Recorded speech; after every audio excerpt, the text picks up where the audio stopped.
Queria que você começasse a dizer pra gente como é que Jesus entrou na sua vida. Você falou que é casado, mas eu vou fazer algumas perguntas para você. Voltar lá atrás. Vamos voltar lá atrás, mas eu queria começar pela parte da fé, por Jesus Cristo. Como eu falei aqui, logo na introdução, é a razão de ser desse podcast, é o centro desse podcast, o centro da sua vida, da minha vida, da vida do Gabriel e da vida de muitos que estão assistindo a gente aqui nesse podcast. Como é que Jesus entrou na vida do Arley Alves? Então, na verdade eu nasci de família evangélica, eu sou cristão evangélico desde que eu me entendo por gente, só que assim, filho de peixe não é peixinho, né, irmão? Filho de peixe é peixinho, mas filho de crente não é crentinho. Então, converter de verdade mesmo, eu converti com 16 anos. Antes disso, eu não queria saber, até porque você cresce na igreja, você vê diversos maus exemplos, e aí já tá a primeira dica que a gente possa dar para quem quer que seja, quem quer que esteja assistindo, que independente dos exemplos que são dados pra gente, a gente tem que se basear no exemplo de Jesus, porque o homem ele é suscetível a falhas, o homem ele é suscetível a erros e pode acontecer com uma pessoa que nós julgamos ser a mais santa, como uma pessoa que a gente que não dá nada por ela, é aquela que tem mais intimidade com Deus. Então, assim, a verdade é que a régua de Deus nunca é a nossa régua. A gente sempre mede de uma forma diferente. Não é à toa que um dos homens de Deus, uma das histórias mais lindas que tem na Bíblia, é a de Davi, o Samuel, profeta ungido do Senhor, quando chega lá para olhar o próximo rei de Israel, ele vê todos os irmãos, mas não imagina que tem um anãozinho que está lá cuidando das ovelhas lá atrás. Então, assim, dito isso, só para ressaltar, eu via exemplos negativos, via e ouvia e presenciava exemplos negativos dentro da igreja. Eu falei, eu não quero me envolver com isso. Para mim isso não é meu ambiente, porque as pessoas são de maneira generalizada hipócritas, porque muitas falam que faz uma coisa, mas quando a gente descobre a fundo, convive com a pessoa, é totalmente diferente. Então, baseado nisso, eu me afastei. Só que chegou um tempo que Deus falou pra mim assim, agora tá na hora de voltar. Foi quando meu pai era uma das pessoas mais ausentes da minha vida, devido ao fato dele estar trabalhando sempre. Não tinha, porque sabe como é que funciona? A gente veio de Minas Gerais, eu vim pra cá com 1 ano de idade. Você veio de Governador Valadares. Exatamente. Foi estudar um pouquinho, daqui a pouco a gente vai falar quando é que você chegou no Rio. Vamos focar em Jesus primeiro, mas tem várias coisas pra gente falar. Porque, assim, tá tudo englobado nisso. Sim. A gente sai... Vai falar agora, fica à vontade. Não, vou continuar aqui e se tiver algum adendo pra fazer, você me fala. A gente veio para cá muito novo e meu pai trabalhou muito a vida inteira. Isso acabou dificultando, às vezes, ele estar presente. Eu cresci muito, tipo... naquela época a gente podia ficar na rua, né, até mais tarde. Hoje a época é diferente, a gente sabe que tem muito mais perigoso do que naquela época. Meu pai era uma pessoa muito ausente devido ao trabalho e tudo que eu aprendi, jogando bola na rua, brigando, lutando, aí quando eu comecei a treinar com a faculdade da vida. Só que com 15 anos meu pai teve um sonho e chegou pra mim e falou assim, não sai de casa hoje não, quero trocar ideia contigo. Eu falei, beleza. Só que eu já tinha 3 festas marcadas pro final de semana, que era assim, eu saía quinta, sexta, sábado e domingo eu tava na igreja, porque o acordo que a gente fazia lá em casa é o seguinte, você pode ir pras festas, pode ir pra tua parada, ele não gostava que fosse, mas a minha mãe ali fazia o meio de campo pra eu poder sair, ter uma vida, entre aspas, normal de um adolescente daquela época, né? Sim. Nunca fui de beber, nunca fui de usar droga, teve vários amigos que bebiam na época, usavam drogas, e eu nunca fui disso porque eu nem sabia que essa parada de esporte ia dar certo. Mas eu falava, não, isso vai me prejudicar, não quero. Então eu sempre fui de sair, briga e mulherzinha. Então era o que a gente fazia naquela época. Com 15 anos, com 16 anos, apesar de muito novo, bem mais precoce, por quê? Porque eu sempre andei com os caras mais velhos. Por exemplo, eu estudava à noite. Então a galera que estudava à noite era geralmente a galera que trabalhava. Exatamente. A galera da minha idade não trabalhava. Mas por que eu estudava à noite? Porque eu treinava durante o dia e estudava à noite. Eu falava, vou estudar porque eu tenho que estudar, né? Não pode ser burro. Mas assim, eu gosto de treinar, eu quero continuar treinando, então eu vou me organizar aqui com o meu tempo. Aí, baseado nisso, ele chegou pra mim e falou assim, tive um sonho e Deus mostrava com quem você anda, o que você estava cantando, o que você estava falando, isso, aquilo, outro, e você estava fazendo isso e aquilo, aí começou a descrever minha vida, uma pessoa que trabalhou a vida, trabalha, não tinha tempo para... meu pai. Descrevendo a sua vida. Descrevendo a minha vida, e assim, a gente não tinha muita proximidade na época, devido aos trabalhos dele. Aí eu peguei e fiquei assustado, ele falou assim, você tem 3 festas para ir. E 3 mulheres diferentes nessa festa. e uma dessas 3 festas, o diabo vai aprontar uma pra sua vida e você vai morrer. Aí eu fiz a matemática dos 2 mais 2 ali, né? Falar, o que é melhor? Ir pra igreja e ficar vivo? Ir pra festa e morrer, né? Então eu fiz a matemática dos 2 mais 2. Seu pai te ajudou. Ali deu um incentivo, um empurrãozinho ali pra gente conseguir atingir esse objetivo. Aí eu falei, cara, eu vou procurar a igreja, vou arrumar uma namorada e vou ficar na igreja mesmo, com a mulherzinha, vejo o que eu faço aí.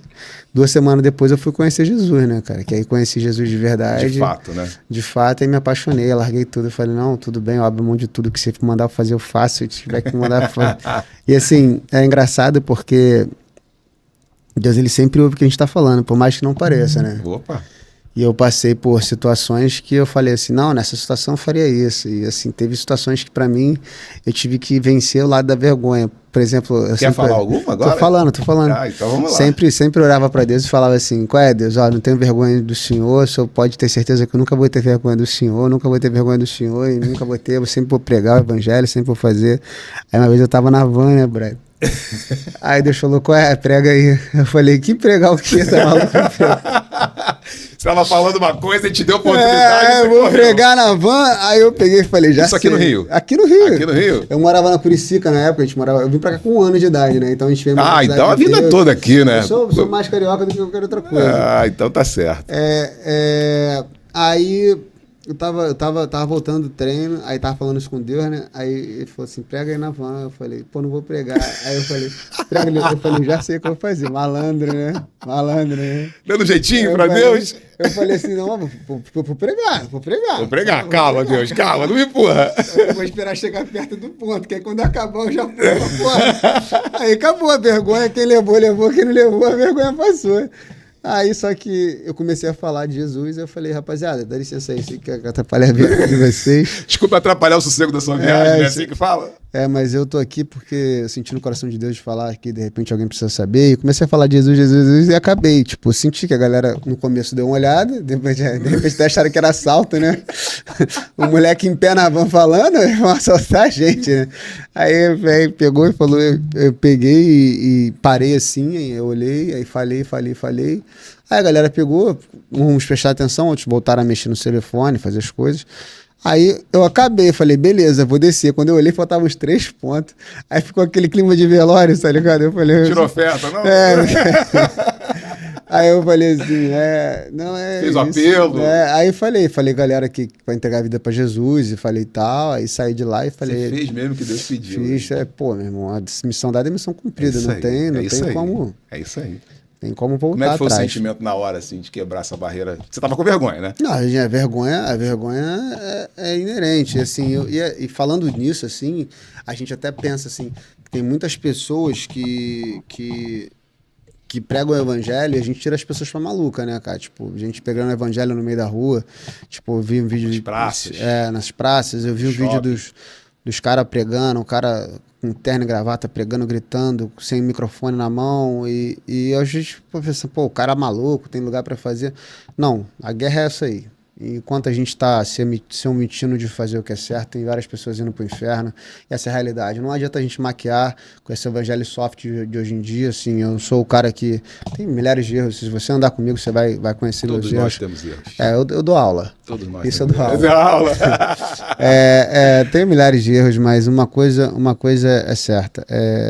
Para mim, eu sou um lutador, a gente entende com o tempo a estratégia da luta. A gente aprende a ver que a luta ela tem uma estratégia, né? Chegar lá e brigar com o cara. Você tem um caminho para um determinado fim. E a gente tem um adversário que está vivo há mais de 50 mil anos. Ou seja, só Deus sabe o quanto que como diz a Bíblia, Satanás temos um adversário que está ao derredor como um leão que ruge. Então, só que a Bíblia também diz que ele também não pode nos tocar. Então, mas ele é chato e fica rodeando e tentando atrapalhar. O diabo tem uma coisa que é o tempo a favor dele. Porque nós temos uma vida de, no máximo, hoje em dia, de 80 a 100 anos no máximo. Um cara que vive muito, mas com 100 anos já não consegue mais fazer muita coisa, só dá trabalho. Não, bota a mão nas minhas palavras. Estou falando que o cara com 100 anos ele não consegue ser tão produtivo quanto um cara de 40, por exemplo. O pessoal entendeu. Não, porque senão daqui a pouco tá falando que eu tô achando que o velho quer que o velho morra, não é isso não, rapaziada, pelo amor de Deus. Então, assim, e o diabo, ele foi aprendendo com o tempo como perseguir a igreja. Eu acho que hoje, falando de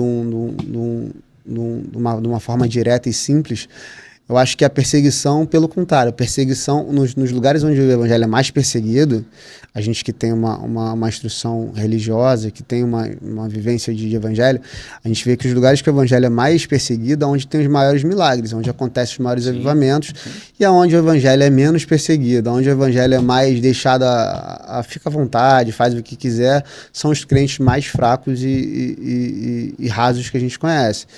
Então, baseado nisso, a gente vê essa forma de... Historicamente, a igreja sempre foi perseguida, né? E a gente tem uma música, eu não sei se canta, você é da IPAM, né? Igreja Profetizando as Nações. Exato. Tem uma música que eu não sei se canta na sua igreja, por isso que eu mencionei o nome da sua igreja, que é O Inferno Não Parou a Igreja, o Coliseu Não Parou a Igreja, os Leões Não... Ou seja, ninguém para a igreja do Senhor. Exatamente. Por quê? Porque a igreja do Senhor somos nós que somos, segundo a Bíblia diz, mais que vencedores em Cristo. Lógico que as resistências vão acontecer, as dificuldades vão acontecer. Jesus falou, vocês vão passar por aflições, vão passar, não vão permanecer, mas tem de bom ânimo, porque eu venci o mundo. Ele venceu no nosso lugar, em nosso nome. Para a gente crer que Ele é a esperança para o mundo, que Ele é suficiente para a sua vida, para a minha vida e para todo aquele que está assistindo a gente no YouTube, nos streams de áudio, né? E eu entendo que, pelo que eu conheço da Bíblia, a esperança para o mundo é anunciada na Bíblia, que é Jesus. O mundo, eu entendo o desespero do mundo sem Jesus. Porque sem um Salvador, realmente, você está perdido sozinho, largado no mundo, né? Exatamente. Então a gente sabe, nós conhecemos Jesus e logo no início do podcast eu falei, quando é que Jesus entrou na sua vida? Por quê? Porque ele sempre esteve disponível para você, para mim, para o Gabriel e para todas as pessoas que estão assistindo esse podcast, sempre esteve disponível e sempre estará disponível. Nós é que muitas vezes estávamos distantes, dando as costas e tal. Né? Na verdade, é quando eu percebi que ele estava dentro da minha vida, porque dentro da minha vida ele sempre esteve, porque a gente vai ler a Bíblia e ver diversos relatos que antes que a gente fosse formado no ventre, ele já tinha um plano e um propósito para a vida do Arley. Exatamente, ele nos criou, nos conhece desde o ventre da nossa mãe. Jeremias, capítulos 1 ao 5. Então, é exatamente isso. Assim, nesse período que aconteceu esses fatos, eu falei assim, eu vou para a igreja e é melhor ir para a igreja do que morrer. E acontecendo isso, eu tive a clareza que Jesus sempre esteve na minha vida, e quando eu conheci, me apaixonei 100%, e basicamente isso.